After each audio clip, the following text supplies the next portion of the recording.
Thank you very much, Mr. Chairman, dignitaries, ladies and gentlemen. It is my privilege to be associated with the Kerala government's initiative once again. I've been associated for several years now, and I have gone through the process of the UNDP project, the Commonwealth Secretariat project, in close association with the Riyadh, which has been doing excellent work since the early 90s onwards.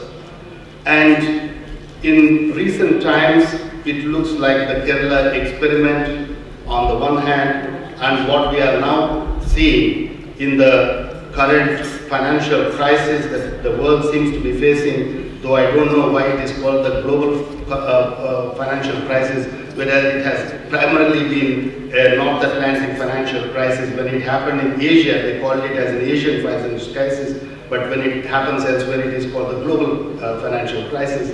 But nevertheless, what emanates from there also vindicates a stand that some of us had taken as early as 1997, without going into the rhetoric and the debate, whether it is private sector versus public sector and so on. The stand that were taken in 1997 when we evolved what we called as the first principles of corporate governance for public enterprises in India was to say that in many countries in the developing world, we cannot do away with the state-owned enterprises even if there was a policy shift. We attributed 4 reasons for that. One is that the dominance of state-owned enterprises has to continue in these countries, primarily because there is no capacity for privatization in those markets. Second, we said the number of the government departments, when they are needing to set up separate entities, they have to be corporatized. And we have seen in our own country, when in the telecom sector, the government departments were corporatized, and the first step is to create them as SOEs. The third we said was that under market failure conditions or in the interest of the public, the government may have to acquire control over the enterprise. And this we have seen even in the US and the UK, where the government has intervened and taken control or taken equity positions in the private sector. This is again validated. And the fourth point that we had raised as far back as 1997, even prior to the OECD having given its guidelines, was to say that increasingly there will be public-private partnership. And under some circumstances, the public sector's involvement or the equity position may be such that it will gain control over the management. And these seem to have been indicated, number one, on the from the crisis that we are seeing, on the other, the kind of excellent initiative that has been taken by the government of Kerala, and in particular the Department of Industries and the Riyadh. In these documents that we had created in 97 and subsequently, the point we raised is the only way to support and reform SLPs is through the mechanism of corporate governance. The corporate governance arrangements need to be addressed, and that is the sure way of reforming the SLPs on a sustainable manner. And let me say that this advice has been reiterated by the OECD, and it is being canvassed in many countries. And there has been a tremendous sea change in some of the countries within our own neighborhood by leveraging on corporate governance arrangement, reforming the corporate governance arrangement, interfacing, re-engineering the interface between the ministries and the bureaucracies and the enterprises, that they have shown excellent results. In my view, which has been stated in a joint paper that is circulated to you, we have highlighted 8 initiatives of the government of Kerala which stands out as probably the main reason for this turnaround we have seen. First amongst them is a very close monitoring of the governance system by the minister with his own initiative and providing that amount of leadership. Here I must say the adage in the corporate governance circle to say that right amount of leadership is that which is going to be nosy enough to watch the performance, but keeping the fingers out.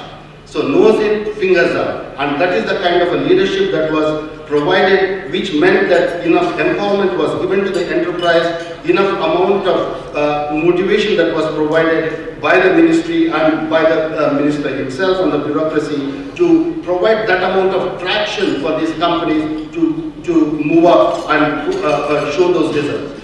Here I may recall, during the early 90s, we did have a strategy retreat for the SLPs in Kerala. And tremendous amount of strategic moves were provided by the top management, but yet we did not have that amount of traction provided to let them perform the manner in which they have been able to do during the last 3 years.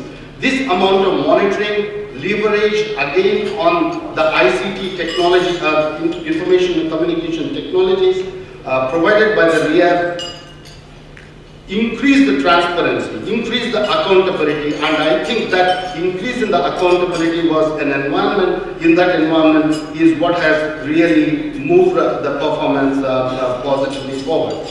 Then we have seen the capacity building in corporate governance and strategic capabilities that began in the early 70s has really laid the foundation in providing the critical mass of directors and top management who understood the aspects and mechanisms and importance and benefits that would accrue out of good corporate governance mechanisms, and this has probably again added enough amount of capabilities to move forward in there. And the Kerala government probably has taken a pioneering initiative in creating audit committees of the board, even though they were not required to do so, in trying to increase the internal audit capacity, in trying to induct independent directors, in trying to professionalize the management at the very top. All these things that have happened in the last 3 years must have contributed immensely in the turnaround. At the same time, I also noticed that the strategic options which are normally limited to either closure, asset restructuring, or disinvestment or privatization have been enhanced dramatically to look at strategic investments among the SOEs, strategic investments from the central public undertakings into the SOEs, and strategic alliances, strategic sales to another SOE or the government. These moves which can be called as enhancing the bandwidth of the strategic options must be recognized as a very, very important step. At the end of all, if you look at the numbers don't look very, very significant. They are not very big in terms of the total profits. In the central public undertakings probably have registered huge numbers of profits by themselves.